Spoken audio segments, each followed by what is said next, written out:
the Pledge of Allegiance, but also giving me great details about the burrowing owls. He explained it all to me, and then he told me he wants my job. And I explained to him that the Constitution requires you are 35 years old. So I will keep the seat warm for him.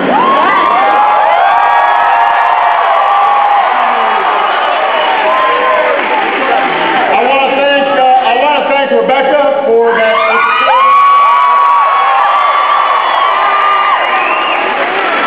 In addition to having an unbelievable singing voice, she wants to be a teacher. She is an English major. Great teachers out there, so we're very proud of her. I want to thank your president, MJ Saunders. The mayor of Boca Raton, Susan Welchel. We've also got your outstanding senator and former astronaut, which is very cool, Bill Nelson in the House.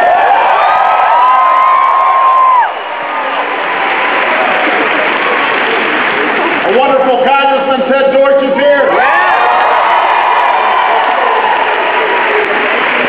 And my great friend, Congresswoman Debbie Wasserman Schultz, is here.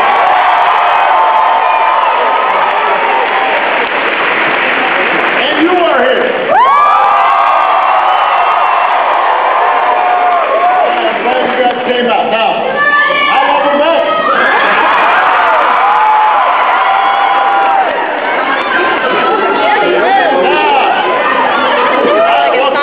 I know this is a busy time of year. Some of you are less than a month away from graduation. Some seniors in the house. Pretty soon you'll be closing the books at Wimberley for the last time. Maybe you'll be making that one last trip to the beach or Coyote Jack.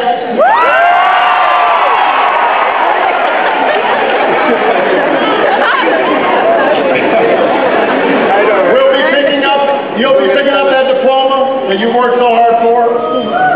Your parents will be there, they'll be beaming, full of pride. And then comes what folks call the real world.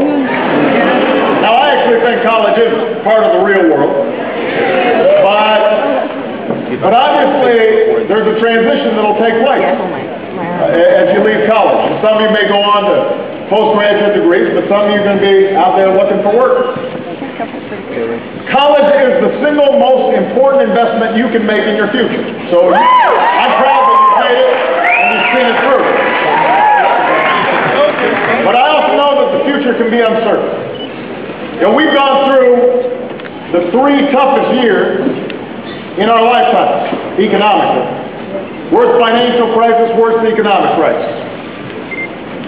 Our economy is now recovering, but it's not yet where it needs to be.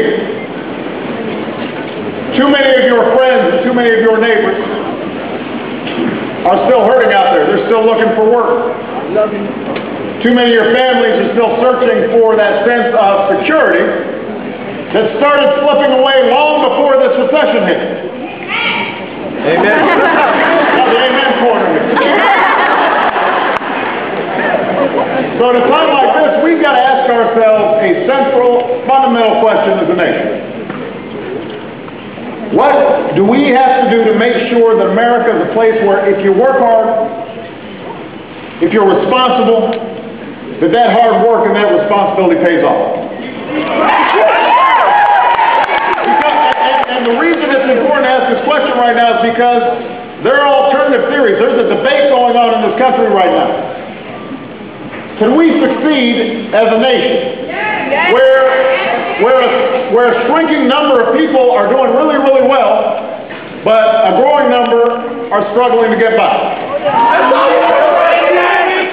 Or are we better off when everybody gets a fair shot? And everybody does a fair share. And everybody plays by the same set of rules. That's what the debate in America is about right now. This is not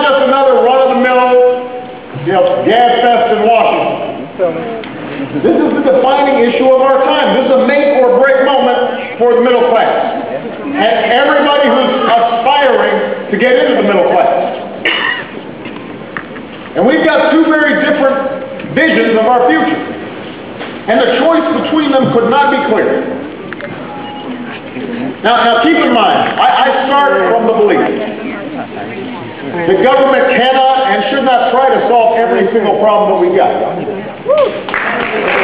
Government's not the answer to everything. My first job in Chicago, when I wasn't much older than most of you, was working with a group of Catholic churches on the south side of Chicago in low-income neighborhoods to try to figure out how can we improve the schools and how can we strengthen neighborhoods, strengthen families. And I saw that the work that some of these churches did more good for people in their communities than any government program could.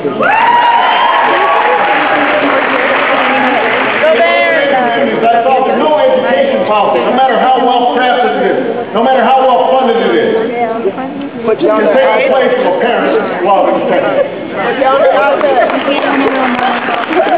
And I also believe that since government is funded by you, that it has an obligation to be efficient and effective. And that's why we've eliminated dozens of programs that weren't working. Announced hundreds of regulatory reforms to save businesses and taxpayers billions of dollars.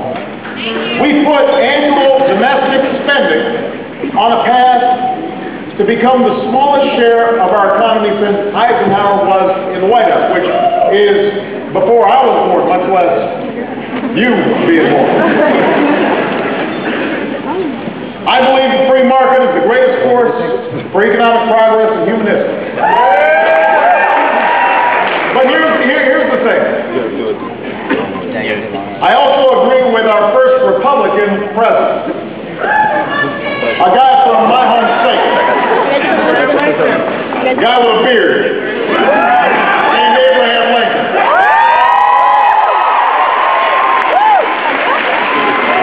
And what Lincoln said was that through our government we should do together what we cannot do as well for ourselves. That's the definition of a smart government.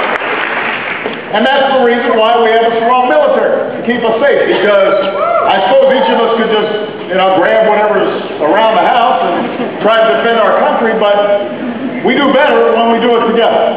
And we've got the best military in the history of the world, with the greatest.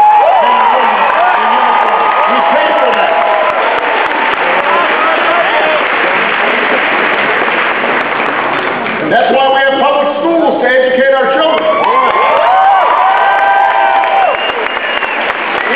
If we didn't have public schools, there'd still be some families who would do very well. They could afford private schools, or some would homeschool, but there'd be a lot of kids who would fall through the cracks. So we do that together. It's one of the reasons that we've laid down railroads and highways. We can't build a highway for ourselves. We got to get our neighbors and our friends to say, let's go build a road. That's why we supported the research and the technology that saved lives and created entire industries. The internet, GPS, all those things were created by us together, not by ourselves. It's the reason why we contribute to programs like Medicare, Medicaid, and Social Security, and unemployment insurance.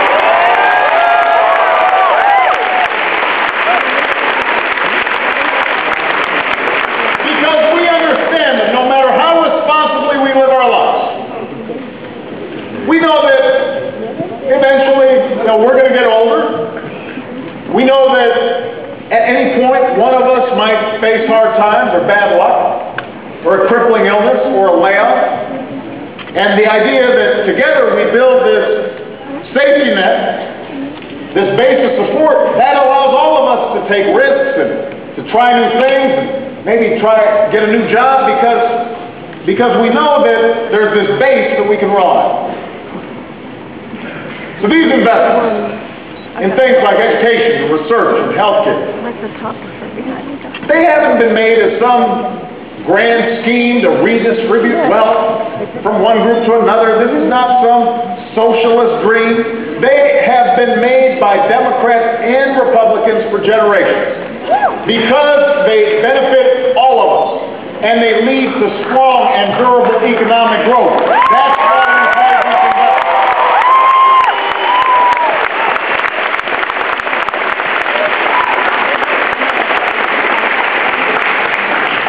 If you're here at FAU because you got financial aid,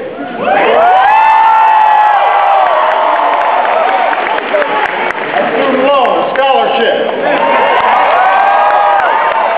which, by the way, was how I was able to help finance my college education. That's how Michelle got her college education. That doesn't just benefit you. It benefits whatever company might end up hiring you and profiting from your skills. If one of you goes on to become the next Steve Jobs or Mark Zuckerberg, or one of you discovers the next medical breakthrough, think about all the people whose lives will be changed for the better. We made an investment in you, we'll get a return on the investment.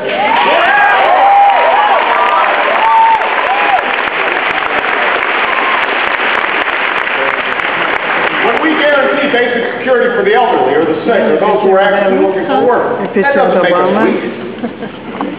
What makes us weak is when fewer Americans can afford to buy the products that businesses are selling.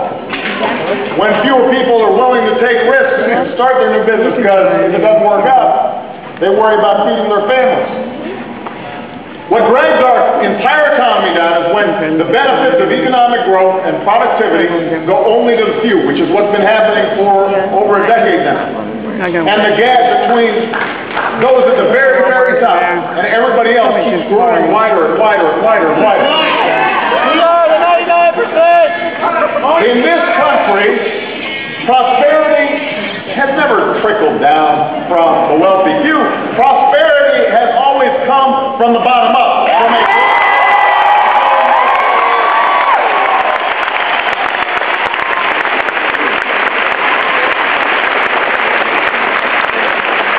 That's how a generation who went to college on the GI Bill, including my grandfather, helped build the most prosperous economy that the world has ever known. Yay! That's why a CEO like Henry Ford made a point to pay his workers enough money so that they could buy the cars that they were building. Because he understood, look, there's no point in me having all this and then nobody can buy my cars. I've got to pay my workers enough so that they buy the cars. And that in turn creates more business and more prosperity for everybody. This is not about a few people doing well. We want people to do well. That's great. But it's about giving everybody the chance to do well. That's the essence of America. That's what the American dream's about. That's why immigrants have come to our shores, because the idea was, you know what, it doesn't matter what your name is, what you look like. You can be named Obama. You can still make it if you try.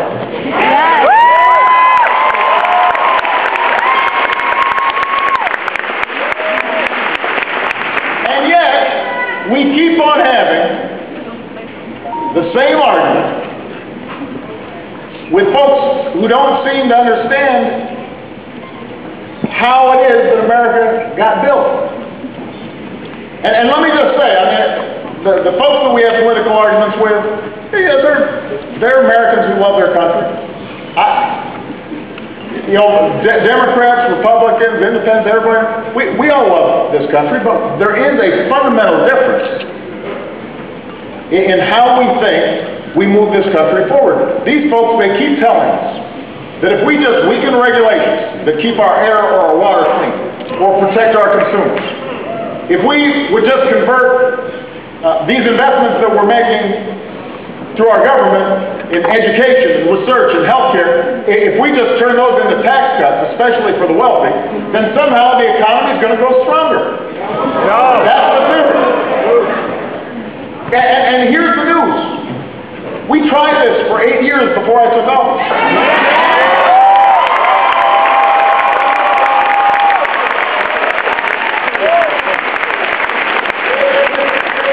It's not